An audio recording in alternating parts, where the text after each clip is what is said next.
Muitas vezes nós adotamos uma posição que eu diria bastante rasa, bastante simplista a respeito de problemas complexos, mas que muitas vezes através de matérias jornalísticas, documentários, um filme, uma matéria ali num jornal, é colocada de uma maneira que já nos faz ter uma determinada opinião. A gente deve lembrar que tudo aquilo que vem na esfera jornalística, ele tem uma pauta, ele tem uma temática, independente, por exemplo, muitas vezes de se relatar um fato como ele ocorreu, um incêndio num prédio.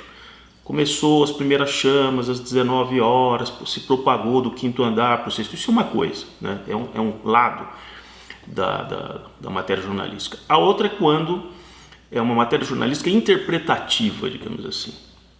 E aí muitas vezes essa interpretação ela tem um lado, ela já tem um viés, como muitas vezes eu tenho mostrado para vocês.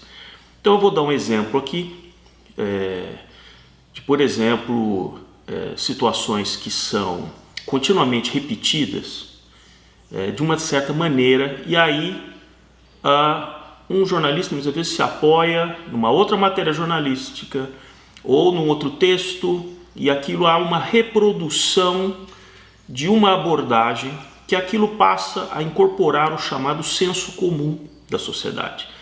As pessoas não foram estudar, não foram se aprofundar naquilo, elas só repetem aquilo num fenômeno sociologicamente dela se sentir parte de um grupo. Então ela diz: você sabia disso? Ah, eu sabia. E ela repete aqueles clichês que ela leu em algum lugar, e aí muitas vezes vai cometendo erros ou injustiças muito sérias. Um exemplo, antes de eu entrar aqui no tema principal do vídeo, é o que muitas vezes aparece como o chamado brasileiro, o homem cordial. E aí cita rapidamente Sérgio Buarque de Holanda num livro, então, onde aparece esse tema e tal. Só que há uma total diferença entre o homem cordial que é apresentado naquele trabalho sério do Sérgio Buarque de Holanda do que a mídia passou comumente por uma questão de conveniência, de passar uma ideia de um ser amigável, de um ser gente boa, que bate na tapinha nas costas de todo mundo, né? Isso foi sempre um anestésico para, de fato, uma sociedade extremamente violenta, preconceituosa, que faz sim um juízo de valor antecipado de uma coisa que ele não entende. Quando lá atrás o Sérgio Buarque de Holanda usou o termo cordial, ele queria dizer como o brasileiro, por toda uma circunstância histórica da questão da colônia, aquela rebeldia em relação a Portugal, o cordial era dissimulado. Esse é o sentido do cordial. Ele é cordato, ele é amigável, ele dá o tapinho nas costas porque ele está dissimulando aquilo que de fato ele pensa. Aquelas frases, por exemplo, faça isso só para inglês ver, que era realmente uma frase que se tornou comum à medida que vários projetos de ferrovias vieram para o Brasil com empresas inglesas tocando esses projetos, muitos em parceria com brasileiros, como o Barão de Mauá, na São Paulo Railway. Agora, as normas para você construir uma ferrovia são muito estritas. O trem ele tem uma dificuldade por uma questão do material em que ele consegue se deslocar, que são os trilhos, das questões de curvas, questões chamado do grades, né, que é o nivelamento em relação ao plano, né, quer dizer, a inclinação, a bitola que tem que ser mantida estritamente numa margem pequena. Imagina isso a partir do final do século XIX sendo implantado no Brasil. Eu estou dando esse exemplo concreto porque primeiro os ingleses, isso é uma coisa que muito poucas vezes é divulgado, se recusaram a usar trabalho escravo. Os sócios brasileiros aqui tinham seus escravos, ou com aquela decadência de muitas daquelas fazendas no Nordeste, houve todo um tráfego interno aqui do Brasil, então tinha um certo excedente de mão de obra escrava que foi oferecido aos ingleses, e os ingleses se recusaram, falaram: não, isso não é possível, nós vamos pagar, vai ser trabalho assalariado, né? e eles tiveram que contar com a mão de obra disponível. Então, quando o inglês vinha com todo o rigor e dizia, olha, isso aqui está errado, você tem que fazer de novo nessa medida que eu especifiquei e tal.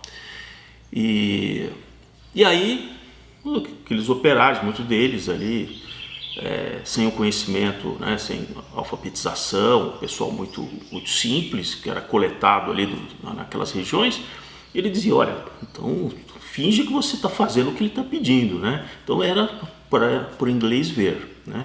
O que no outro vídeo, uma ocasião, eu vou contar a diferença cultural, onde os ingleses, que tinham construído ferrovias por praticamente todo o planeta, então eles tinham todo um estilo próprio, inclusive de se vestir com bermudas, quando ele estava num país tropical como o Brasil. Então ele vestia de uma maneira especial, o tipo de meia, o tipo de sapato, ou uma bota, ou aqueles chapéus. E isso era muito ironizado. Várias frases pejorativas que existem até hoje porque aquelas pessoas julgavam que só meninos usam que seria hoje equivalente a uma bermuda, que homem mais velho não jamais usaria isso, né? Então eles também eram muito ironizados, né, pelos trajes e tal. Então vejam que muitas vezes se caiu no senso comum da cordialidade do brasileiro, né? O que, através do livro que é o tema desse vídeo, esse livro do professor José de Souza Martins, Linchamentos, a Justiça Popular no Brasil, é um livro de 2015, de um trabalho extenso que o professor Martins faz em 2028, linchamentos de 2.570 pessoas, porque às vezes num linchamento há mais de 2 vítimas, e ele cobre um período de 60 anos. Então ele cobriu em 60 anos, 2.028 linchamentos, não importando em que região do Brasil, e fez um tabulamento de quais as regiões onde ocorre, em que situação, né? E identificou várias características da justiça pelas próprias mãos, que é uma coisa ainda hoje extremamente difundida em vários locais do Brasil, quebrando essa tal mitologia do ser cordial e que não, ele aceita tudo, é um cara de muito boa praça e tal. Não, existem certas regras que estão infusas ali nessas comunidades, em que alguns crimes, ainda que detestáveis, mas eles são legítimos, e existem outros crimes que esses são inadmissíveis. Não precisa dizer que são os casos de estupro, violência contra crianças, contra mulheres, ou enfim, contra alguma coisa que dispara um sentimento, mesmo dentro dos detentos, quando é sabido de um determinado crime, que realmente decidem eliminar aquele criminoso, porque diz, não, até o crime tem limites. Como é apresentado no livro, existe uma diferença entre a morte física e o morrer socialmente. Na sociologia se estuda o morrer. E aí é que entra a ligação que eu quero fazer em vídeos futuros, dando sequência a esse, onde essa característica do morrer é o que também nós percebemos hoje na sociedade digital, que é da lacração ou do cancelamento. Isso também é um linchamento. É um linchamento, evidentemente, a partir das redes.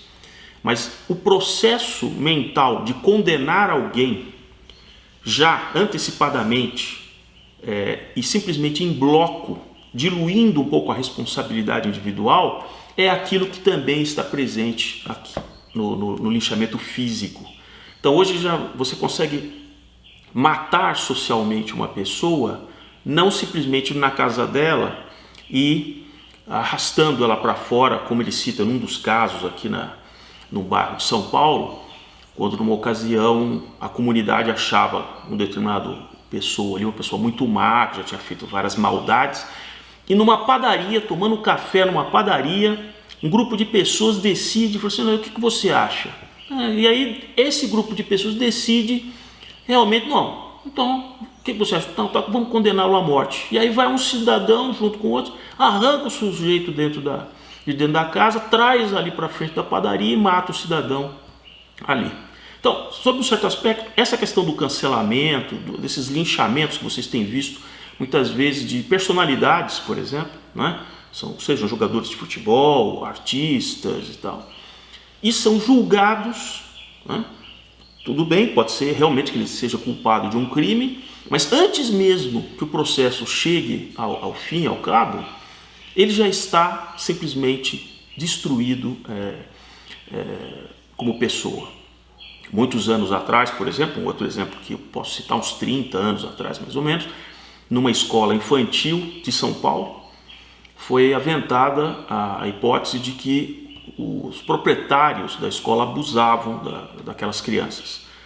Um delegado de polícia pegou o caso e aí que é o problema, que entra aquele fervor midiático que diz tudo pela informação, eu tenho que informar, minha obrigação é informar. Simplesmente a escola foi destruída, simplesmente foi destruída.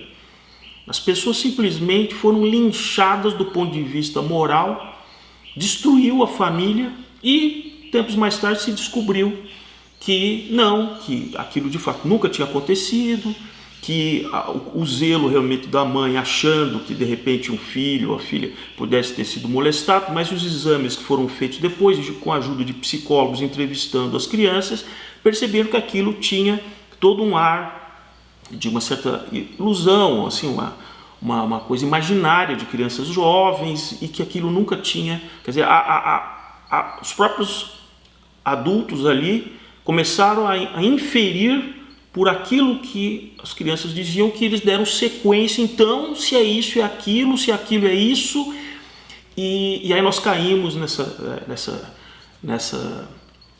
linchamento que aí se surgem sempre, como os dias atrás, não, é o estupro do tipo A, do tipo B, do tipo C, pronto, já se cria toda uma forma de linchamento. Eu não nego absolutamente que os crimes existam, mas para isso é que desde a época do direito romano foi criado um sistema onde o acusado tem direito de um advogado, tem direito de se pronunciar, tem direito de chamar também ali o contraditório, tem todo um processo.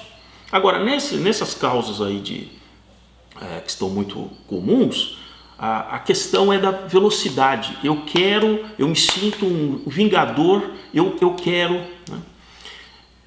Eu quero resolver isso, e toma partido já por um determinado lado e a pessoa está simplesmente linchada. À medida que eu for tratando, não necessariamente dos casos em si, mas de coisas que estão por trás também da questão do linchamento e da lacração. Tudo que eu vou relatar aqui serve evidentemente para casos que vocês estão vendo mais recentemente nas mídias, nas redes sociais. Como, por exemplo, os linchadores, eles têm certas preferências de certas etnias, de certas condições sociais. Então, como é mostrado aqui num trabalho extenso, dependendo da circunstância, o linchamento pode ser pior ou menos pior. Até isso pode ser levado em conta, né?